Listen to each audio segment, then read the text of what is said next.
Welcome to You Belong in the Room, a podcast from Powership. This show explores the decisions that shape women's lives, from money and career to health, relationships, and leadership. Through thoughtful conversations with experts and leaders, we're unpacking the systems that shape the decisions, and we're giving women the insight and language to participate more fully in those conversations and to be confident in the rooms where life decisions are being made. This podcast is for educational and entertainment purposes only. It is not intended as a substitute for financial, legal, or tax advice. Consult a qualified professional for your specific circumstances. I am so excited to talk today to Karen Flam, who is the director of the foundation at the Donald Berman Maimonides Geriatric Center. Karen has spent over 2 decades working closely with families navigating aging, caregiving, and long-term care decisions. She was featured as a panelist in last year's Powership Symposium, and the reviews were full of raving and awe. Karen, you are comfortable and knowledgeable when it comes to the financial and emotional connections that weave through our lives, and specifically as it applies to aging and our futures, which are filled with unknown. So I would love to start off, first of all, thank you for being here. Thank you. And could you just tell us a bit about you, about your life, and kind of what brings you to this conversation? Sure.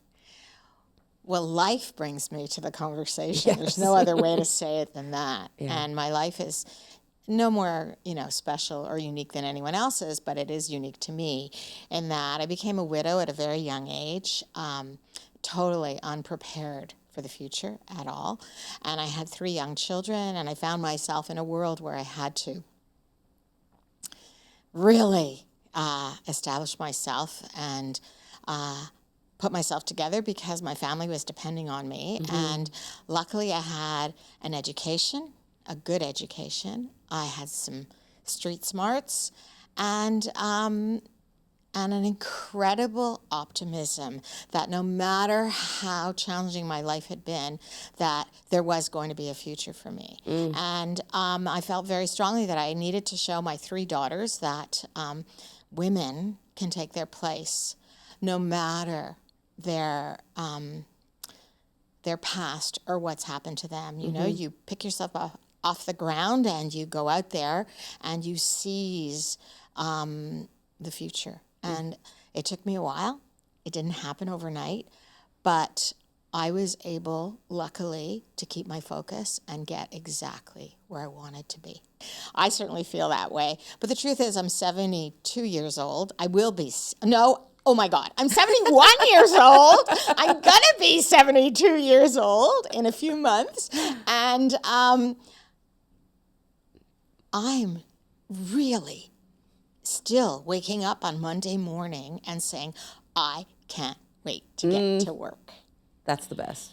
And as long as that's happening, and I can still be incredibly effective and innovative, because innovation is an incredibly important part of life these days, I want to just keep doing this. Absolutely. I love it.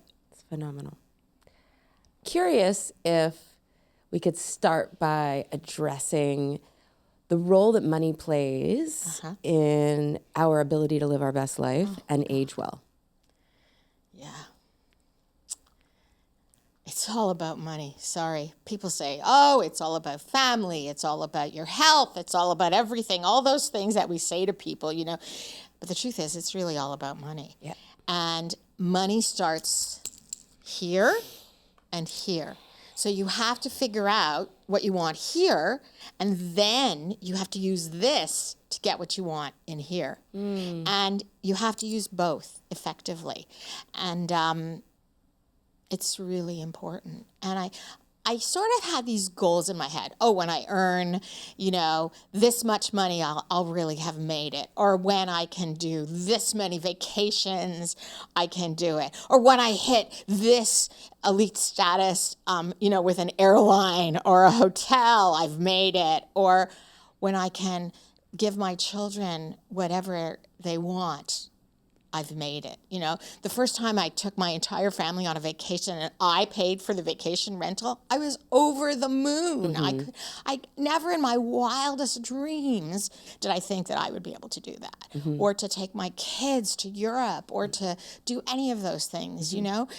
So you take it in little steps, and I think there's something great about having goals that are a little bit unreasonable, so that you have to stretch every day to get to your goal. But I'm sorry, I don't mean to be, it's all about money. Yeah. And how would you, because a lot of people don't feel the power of money. It's almost like a yucky, scary, intimidating. I agree, but I think we should define the difference between people and women, because where women are concerned, it's a whole other ballgame. How many times do we hear stories about, now I talk about older people, heck, I guess I am older, but, older people saying, the husband died and she never even knew how to balance a checkbook. Yeah. Are you kidding me? That is ridiculous that you don't know how to balance a checkbook. Don't be stupid. Like, women have to have their own bank accounts separate from their partner. They have to have financial goals. They have to reach those goals. Things have to be in their name. And enough of this bullshit. It's 2026. Women have to take power over their lives and not expect somebody else. Yes, it's their partner, but ultimately the responsibility is with women. It's interesting because when we think historically, it actually hasn't been that long. No. That we can Agreed. Have our own bank accounts, our own credit cards. Long. It's not that long, but now that we can, I meet a lot of women who are exactly in that boat. They really don't know a lot. And the interesting thing to me is it's not that hard. It's just we're still so socialized to somewhat feel like it's not in our column. It's not our role because we have so many roles, I think. But to your point, it's all about power. Money is power. Yeah. Money's freedom. Yeah. Yeah. Should we go right to your tattoo? Should we? I was wondering how long that was going to take. When I turned 70, I decided to get a tattoo. And I was in San Francisco in the Tenderloin district, and I thought, why not go all out? And I went to this place. It was called Black Heart Tattoos. If I told you what the people looked like inside. But anyhow, in I go, and I wanted a tattoo. And I was with some friends. And I decided that I wanted a heart. I love hearts. And I wanted a heart on my pointer finger of my left hand. Your left hand is the closest to your heart. And the pointer finger to remind myself, not that I need reminding, but that we should always lead with kindness, and I did it. This is my second heart tattoo, because the first day, and I learned something so valuable that day, I was afraid to make it too big. So I made it like a quarter of the size of this one. You can see the imprint of my first tattoo there. So I made it, and I knew instantly that it was too small. And it's really the story of a life, right? Yeah. Women are so afraid to take a leap. Holy shit, men leap all the time. They don't even think about it, okay? They leap, and the consequences are the consequences. Women, we think it through. We do our research. We figure it out. We do all this stuff. But here I was with this tattoo. So what an idiot, okay? I get this tiny, you can see it here, it's a tiny. Went back to another tattoo parlor after that, and I said to the guy at the Mike, I still remember. His name was Mike, and I told him my story, and he laughed, and he said, I can fix it, no problem. And he did. So now I have this beautiful big red heart. And then it occurred to me that I wanted a second tattoo. Why did I pick my hands? Well, because I wanted to see them. You know, it's not for everybody else. These tattoos are for me. So the second tattoo I decided to do was freedom. Because for me, freedom is everything in life. When I became a widow, I was a prisoner of my past, a prisoner of my financial situation, a prisoner of exhaustion and trying to think of what I wanted my future to be. And I mapped it out in my head. It took me almost 10 years to figure out what my path was going to be. I did what I needed to do to survive and provide for my children, but it took me a long time. And freedom was what it was all about. Yeah. And by freedom, I mean, actually, if I tell the truth, it's financial freedom. To be able to do whatever I want to do. Yeah. I was scared for so long. When you're not free, and especially when you're not financial free, you spend a lot of time being scared. Yeah. Scared of everything. Yes. Scared of going to the grocery store. Scared of doing anything. But once you have freedom, that brings you immense stores of strength. It's an incredible journey to take, and women have to do it. So. And I think I love the point that financial freedom isn't about what you can go get. It's how you get to live. It's life. Yeah. Yeah, I didn't talk about what you can get. I talked about very simple things that you want to do. Yeah. You know? Yeah. Yeah. Because stuff isn't really what makes you happy. No. It's creating goals and achieving the goals. That's where the true joy lies. And joys are, for me now, it's a lot of things, but it's mostly about experiences. Yeah. Yeah. And I think in your work, you get the opportunity to kind of use this knowledge and experience and insight where it applies to money and kind of infuse that into impact and help people navigate. Absolutely. I mean, there's the aging part and there's also the kind of making the world better part. And I think you work very intimately with both. So if we just try to touch some of this insight, and I guess you get to see the level of discomfort that exists as well in these areas. How do you help? Well, you know, my job is as a director of a foundation. So my goal is to raise money to better the lives of the people who live in the long-term care centers that I serve.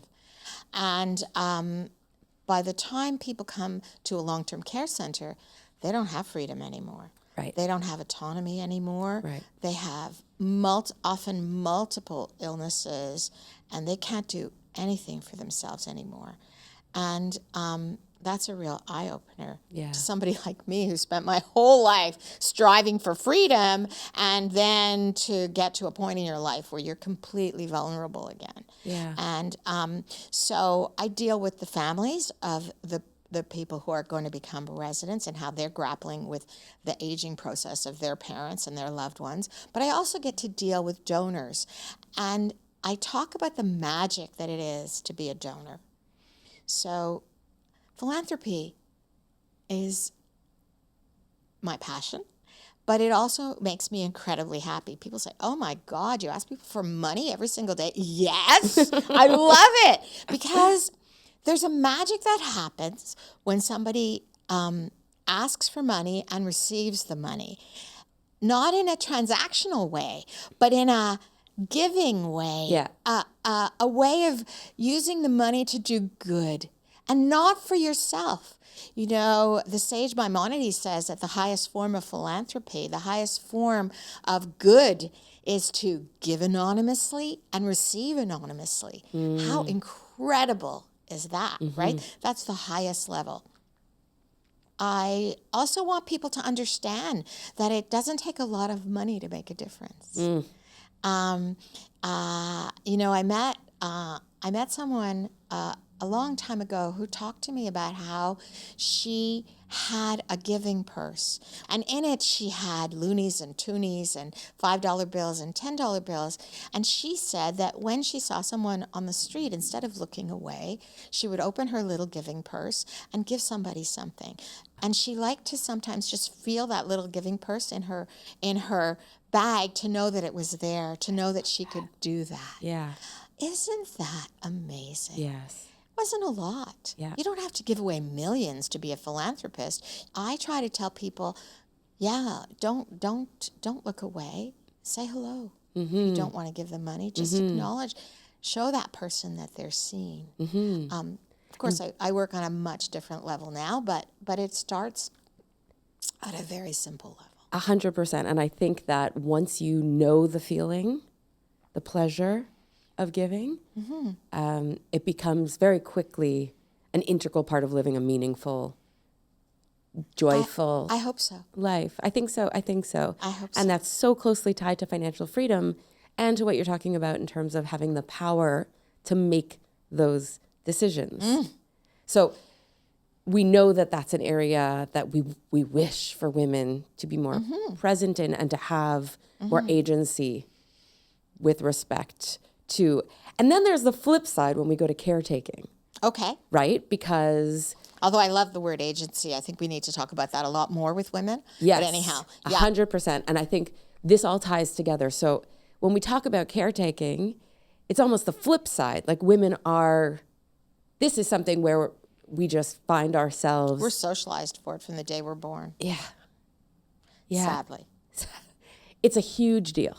I have 3 daughters, so I'm great. Yeah. They're going to take care of me. But, my mother had 4 sons and a daughter. Guess who took care of her? Yeah. Caregiving is a complicated business. Yeah. You don't necessarily get to choose to be a caregiver. Yeah. When people come to talk to me, we often have very private conversations. And the ones that are the most challenging are when people say to me, my father and I really never got along. And now he's got dementia, and I don't get any satisfaction out of this relationship because I'm never going to get what I need from my father. So I try to tell people, the caregiving, sometimes they're good days, but most days aren't that great. But you still have to do it. Yeah. Yeah. You still do. Yeah. Yeah. And there's hard emotions. So it's challenging afterwards for family members who can't resolve that caregiving role. They say that the mourning process is much harder for people who can't resolve those issues they have around caregiving. It's complicated. Yeah. Yeah. And the toll, I think, that it takes emotionally, financially. Wow. Yeah. So are there better ways to prepare? Oh, my goodness. Well, I guess the way to prepare is to have difficult conversations earlier in the process. The conversations are complicated too, but they have to be had, because if you wait to have the conversations, it's really too late. Yeah. And as people, we should be more active in our wishes and expressing them to our family members before we need to. And I talk all the time about this with my children who say, "Oh, I don't want to talk about this." Hello, we really have to talk about it. Yeah. And yeah. And every decision we make has a financial implication. If you tell your Say children, that again. every decision we make has a financial implication, Oh, Karen. particularly about end-of-life issues. Very hard conversations to have. And I just think that if parents say to their children, oh, I want to die at home. Okay. Do you understand the financial implications of that? Do you understand the emotional complications of that? Do you understand the challenges that your children are going to have after you pass away? It's massive. It's really hard. Yeah. And what happens when, like, do you have experiences where you meet families and the patient is running out of money? Every day. Look, we have universal health care. Yeah. It's good and bad in many, many ways. And but I must say that nobody will be uncared for. So if you need to have long-term care and you qualify for long-term care placement in a public place, like where I am, which is public, you will not be refused based on your ability to pay. If you can't afford that monthly fee, then your family can apply to have the fee reduced, and then the institution will take your pension, whatever the value of your pension is. So there you go. You've got a place to live. I see. Yes. That's what universal health care provides. And that's what we do. And at the foundation, we provide the extras, the stuff that the government doesn't pay for. Yeah.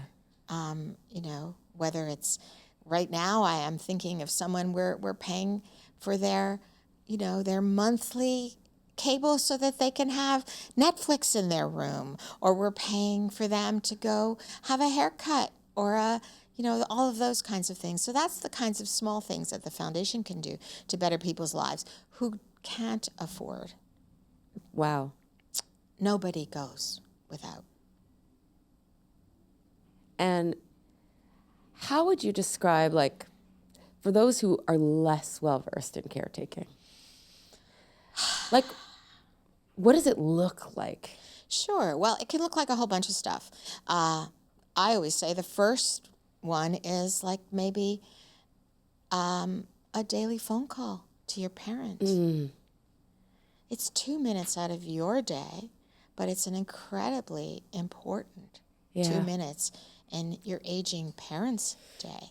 Yeah. And you can set it in you can set yourself a timer in your phone, and you also have to, you know, understand that the phone call is not about you, it's about them. So you're not going to get something for you out of it. Your goal is to get something for them. So that changes the framework of the conversation. Yeah. So I say start with a phone call. And the other thing, which is a little more time consuming, is a visit. Yeah. Either let's have lunch, or I'll come over, or I'll bring some of your favorite groceries, or those kinds of things. And going to someone's home is very important, because you're going to notice the subtleties of change. Is the house a little messier? Does the person look a little less kempt? Are their clothes clean?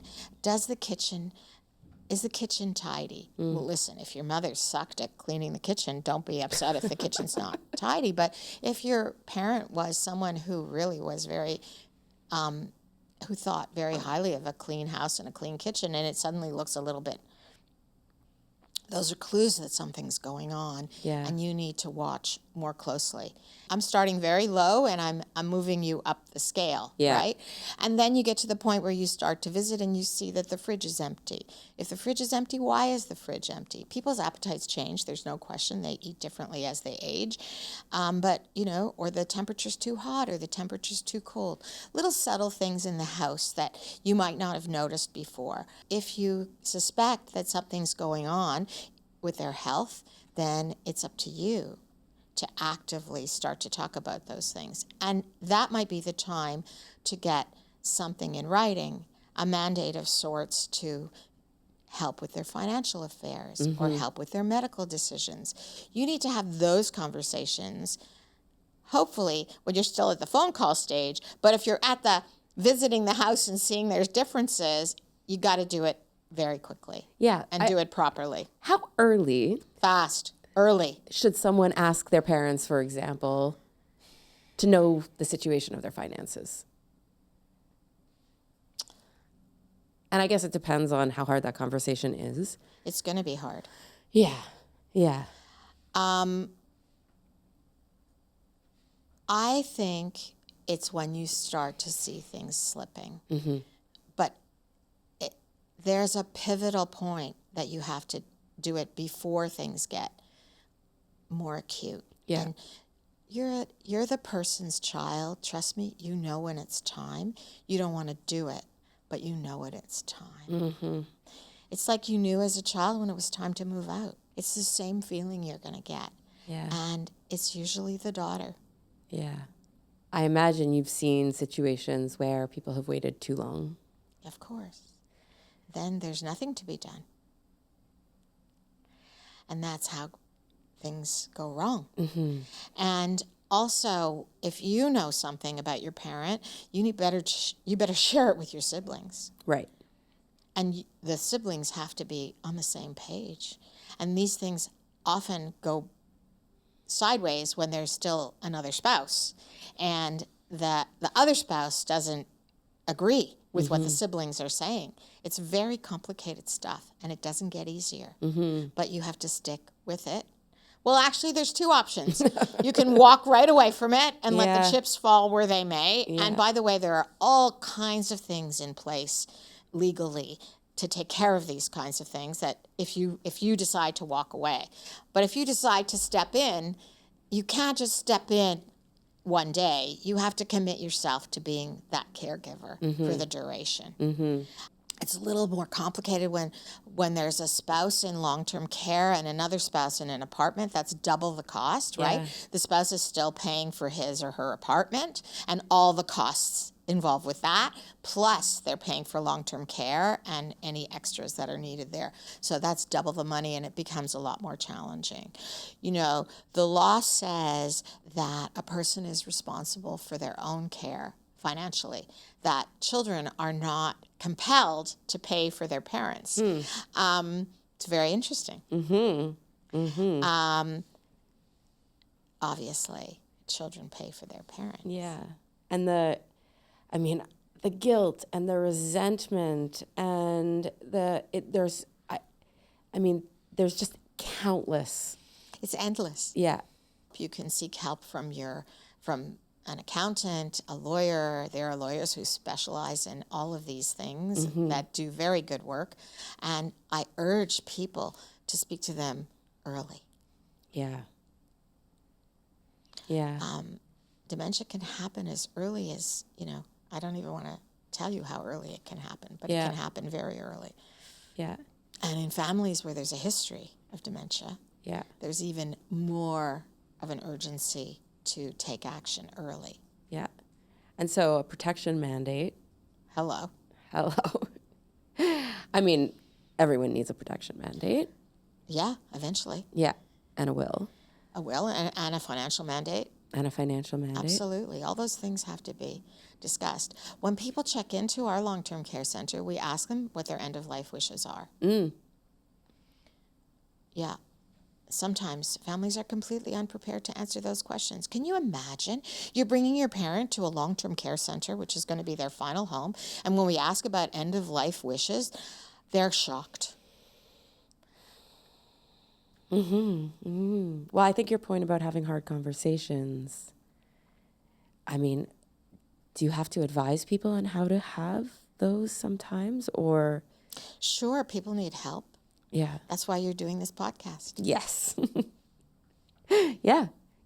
And I think that the role that money plays, to tie it back to the financial freedom, is a lot of the stress that comes with some of this caretaking and end of life. Like, there is a role for money to play in easing. Oh my goodness, I have a phenomenal financial advisor. how exciting that I need a financial advisor. Oh my God, in my whole life, I never thought that would happen to me. But I happen to have a spectacular financial Everyone advisor. needs a financial advisor. Everybody needs a financial advisor. And we went through this incredible exercise that I was so against doing, where I had to fill out like 26 pages of questions about like how many times I wanted to go to a restaurant when I was 85 years old, or, all these crazy things. Sounds like a comprehensive financial plan. It was very comprehensive. I loved it. So, and at the end of it, we came up with this sort of notion of, hard as this seems, how much money I would need to live to 90.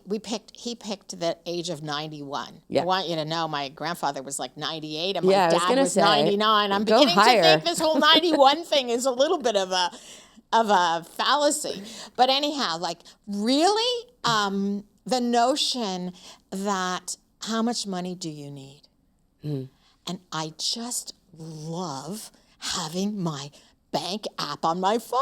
Like I'm always looking. Okay, so I need this much more or that much more. But it's so important to make it concrete. Yeah. So that it isn't this sort of nebulous idea of how much money do I need to live? And we're going to live a heck of a lot longer. We have 35 people at Maimonides who are over the age of 100. Wow. So, like it's going to be a long life. Yeah. So working out how much you need on a monthly basis, on a yearly basis, working out pensions and RRSPs and RIFs and all of it, TFs. Yeah. Every single thing that we talk about now, and it drips off of our tongue, that women never talked about 20 years ago even, 10 years ago even. Yeah. I don't think there's any excuse today for women not to be financially literate. How do I speak to my mother about what her monthly income is or what she's spending her money on or whatever? ChatGPT will give you 5 pages of advice of how to speak to your mother or father about these kinds of things. Yes. And use it. Use it. It's only going to get better. Yeah. What are some of the things that people might not expect that they would have to spend money on later in life? Because we always, there's it's easy to think, well, later on I won't need as much, but that's not necessarily true. Absolutely not true. Right. What if you need a caregiver in your house that has to come in and help you? If you make that decision to live at home as long as you possibly can, then you're going to have to put money aside for a caregiver. And caregivers are very expensive, and it's after-tax dollars. Yes. So, Yes. So in the examples where you've seen people quite prepared, and, maybe they do have financial freedom, what are the benefits? Like, what's the best case scenario? What tell us a story of something that's just aging caretaking has gone so well.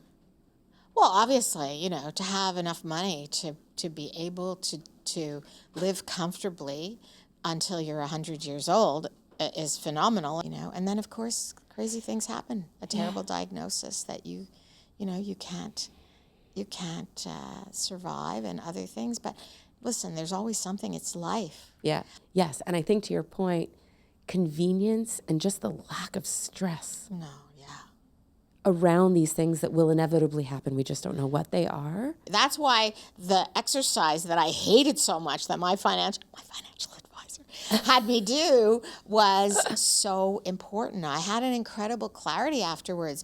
I had a peace of mind that I didn't have before. And it forces you, oh my God, to that other point, to grapple, right? It was awful. Yeah. Awful. Yeah. So it's almost like you're having hard conversations with yourself. You have to. Yes. By the way, it starts with you. Yeah. And particularly with women. Women's lives change dramatically. Yeah. 54% of the population gets divorced. There's a change in all the balances, emotional, financial, all those balances change with divorce. And becoming a widow, becoming divorced. There's so many things that happen in a woman's life. And if they don't understand what their financial freedom is, it's it's going to be a major crisis. Yeah. Yeah.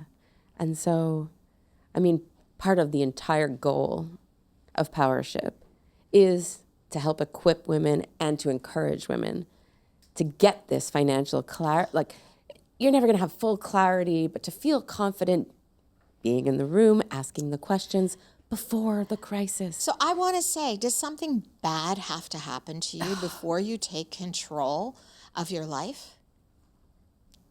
That's really the question I want to ask women. Because so often that's the reality of it. Yeah. And what's fascinating, because I think of the word control. Mm-hmm. And probably many women think that they are trying to have control of their lives. Mm-hmm. But this key piece around money, I think, is the missing link that I always want to urge women to better understand, is that in order to have control, you can't not know where you are financially. Hello. Right. And whose money is it? Should we say that again? Yeah. Yeah. Yeah. Whose money is it? Yeah. Women make all kinds of bargains about money. Yes. And is that because we think financial freedom on our own account is harder to achieve than, is it?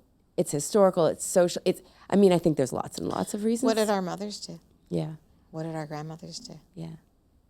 You know, we repeat. Yeah. It's hard to break the mold. Yeah. And the sacrifices that we're making by those my bargains. Yeah. I think it's very interesting to be on the other side, because it's probably very difficult to understand what you're giving up when you haven't had it. Right. We're talking about a certain level, you and I, right now, today, of freedom. Mm-hmm. I'm not being naive. I'm not being elitist. I'm just saying that Yeah. you and I today are talking about freedom is very different. I mean, freedom is, you have, okay, for an example, your tooth cracks, you lose a tooth. Yes. That's a great example. Okay? It's so simple. Yes. A cracked tooth or a sore tooth or something like that. Well, here it is. It's the middle of the month of August. Your tooth cracks. Okay? You have 3 kids. You're divorced. You're on a very fixed income. And your kids need new school clothes and new school shoes and new school supplies and everything else. What are you going to do? Fix your tooth, or are you going to buy the stuff that your children need? Yeah. And I look at people, it's so interesting. I look at people, you learn a lot by people's smiles. Teeth are a tremendous indicator. If you look at people on the street and they smile at you, and I look at our staff who work so hard to provide for their children, and inevitably they'll give you a nice big smile, and right back there you're going to see what decisions they've made. Exactly. And you're reminding me of the difference between being rich and being wealthy, and the sacrifices that go into building wealth and financial freedom. And it's incredibly relentless. Yes. Yes. Yes. Women make all kinds of bargains. We sure do. And often we're carrying so much, I think, which is why sometimes having to also deal with the financial side of our lives feels like a lot.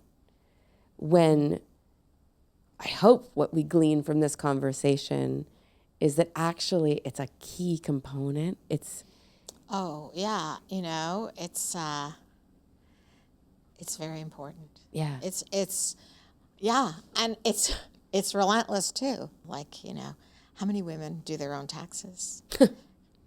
Or do they just give it to their father's accountant or their husband's accountant? Yeah. Yeah. I mean, even just making your own money, even a small amount, I think, makes a huge difference. Huge. Yeah. Because we are involved in the financial system, women in general. I mean, everyone is involved in the financial system. Of course. But there's a depth of involvement in everything. Yeah. You know? Yeah. We should care as much about our financial health as we do about which class our children are getting into in school. Yeah.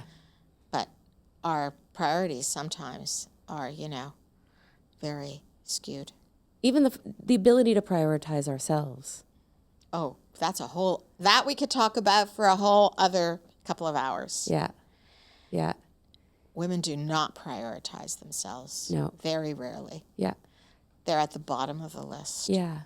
And I think that touches directly to caretaking because it's very hard to advocate for our own needs when we're not used to it. And caretaking sometimes becomes like this consuming reality. I agree. Look, one of the things that women have to learn how to do is to make the right choices.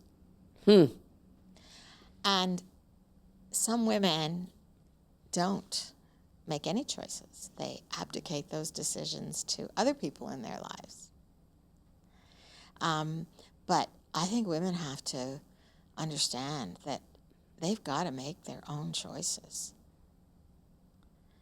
And it's they need to take a stand to do that. Mm-hmm. And so for anyone listening, if we could leave them with a few practical tips or takeaways that we know that people would flourish more if they addressed or did, what would be some ideas? I think women have to learn to take control of their financial lives.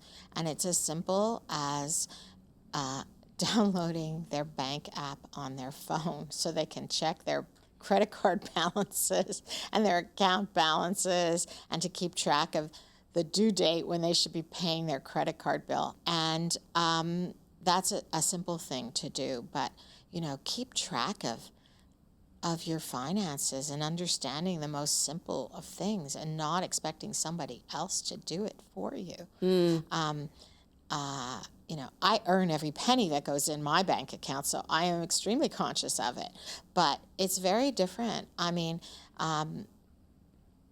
when people get married, they should set a standard for their financial independence in marriage that should be no different from the standards that they had before they were married.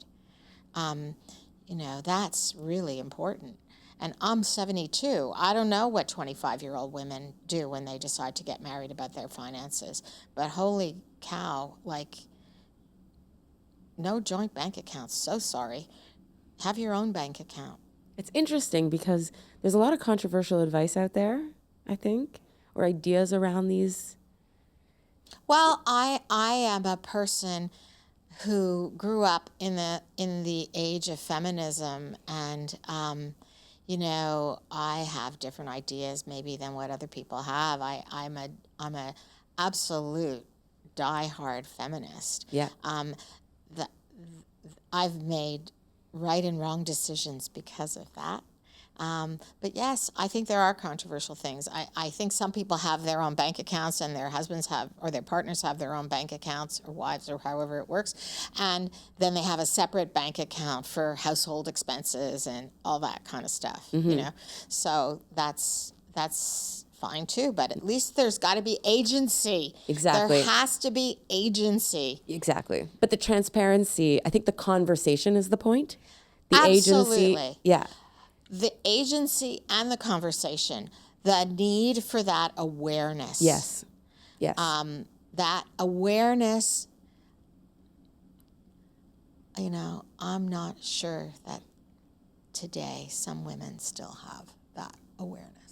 Yeah, and I think, unfortunately, there are partnerships where, I mean, definitely partnerships with a spouse would like the woman to have more awareness, I think, and she may not be interested for a host of reasons, and others where the spouse may not. So I think we have a whole... Well, we didn't even talk about money and control. Yes. That's a whole other conversation. Yes. And I think that in terms of dealing well with caretaking and aging, if you don't start from a place of awareness and conversations, it's very hard. It's hard to catch up. Exactly. You know, there is a lead time for this agency. Yeah. And it's very hard to catch up when you're dealing with a crisis. Yeah. And that's, to me, really sad. And I see so much of it. So do I. And I try to be, look, I think I started this conversation by telling you that my, one of my strongest qualities is optimism. So I always look for the glass to be half full. But in matters of money, sadly, the glass is often half empty. If you don't deal with it and take care of it, it's not going away. And how good is it, because I know you've experienced this, how good is it even when it's half empty when you first look? It's fine. That's a motivating factor to give you your goals. I work with daily goals, weekly goals, monthly goals. I write them down. I have my book. I have ideas.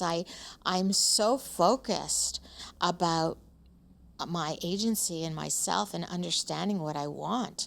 You know, it doesn't just happen. And how do you get past the avoidance? Oh my God, I'm the most avoidance person in my whole life. So I'll tell you a story of what happened to me. It happened a long time ago. I had been a widow for about 5 years and had a credit card. And my fear of my credit card was that my credit card debt was going to get so big that, you know, I couldn't deal with it. So every once in a while when I walked by the bank, I would go to the bank machine and I would transfer a couple of $100s into my credit card account.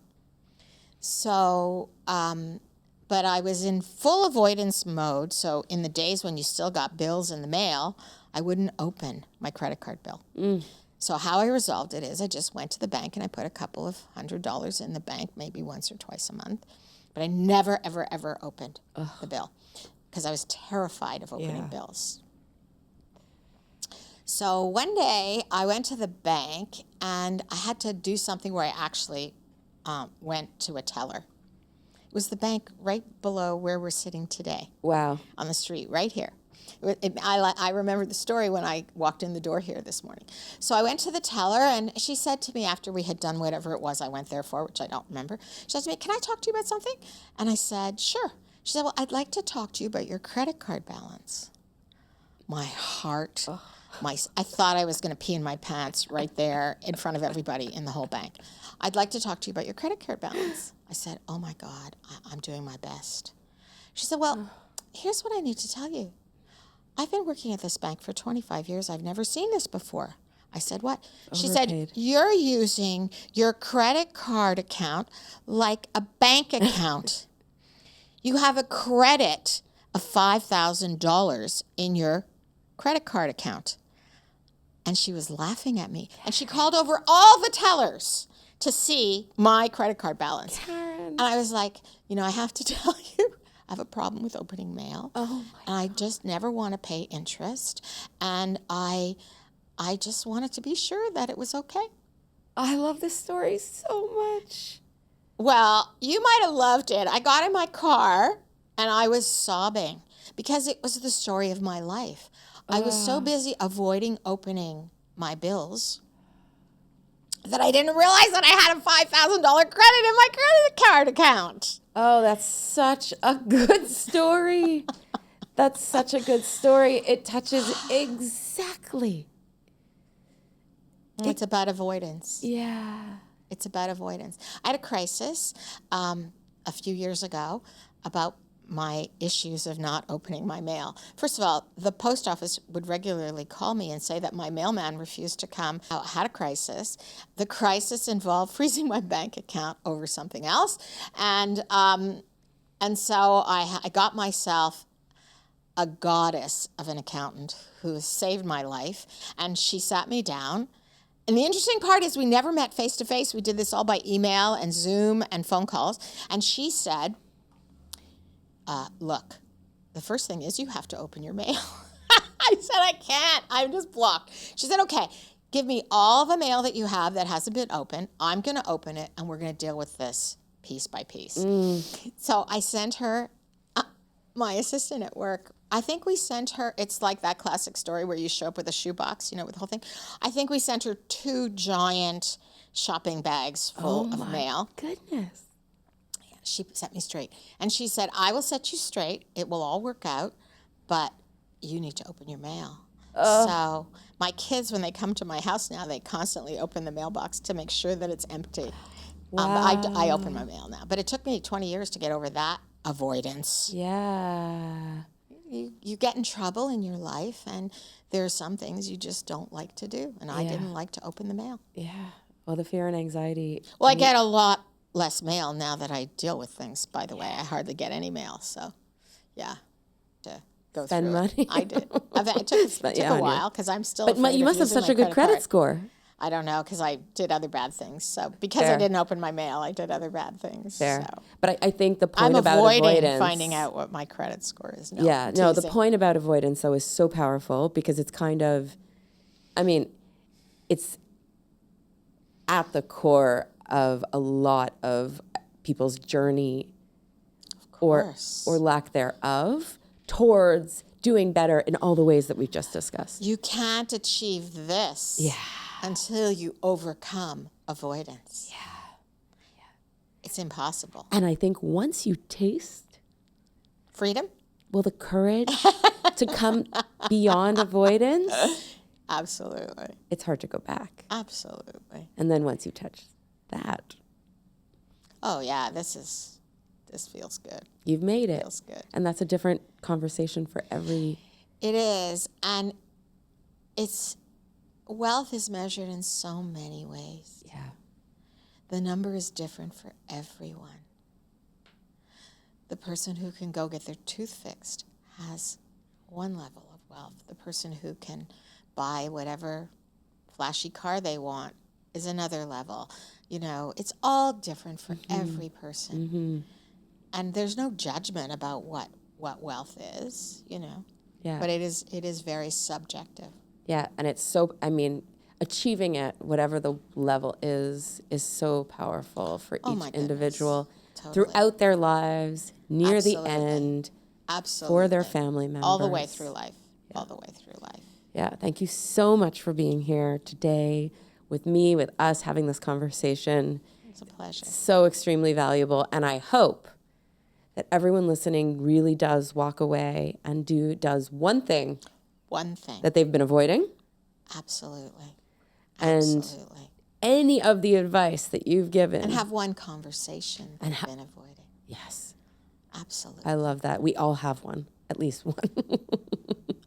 It doesn't you don't have to go far to figure out which one it is, because By the way, we know intuitively all these things. Mm-hmm. It's just a question of crossing the line to achieving it, finding the agency within us to do it. Agency is the inner power that we all have, and learning how to harness it to do what we need to do to achieve our goals. Yeah, I think agency is the power to make your own decisions. Yeah. Do it for what you need it to do. Yeah. To be in charge, yeah. Totally. So important. Yeah. Thank you for listening to You Belong in the Room, a podcast from PowerShip. If you enjoyed this conversation, be sure to follow us to not miss the new episodes as they're released, and feel free to share it with anyone who you think would benefit. If you want to learn more about PowerShip or the Women's PowerShip Symposium, check out our website at powershipcollective.com, and be sure to follow us on Instagram at PowerShipCollective.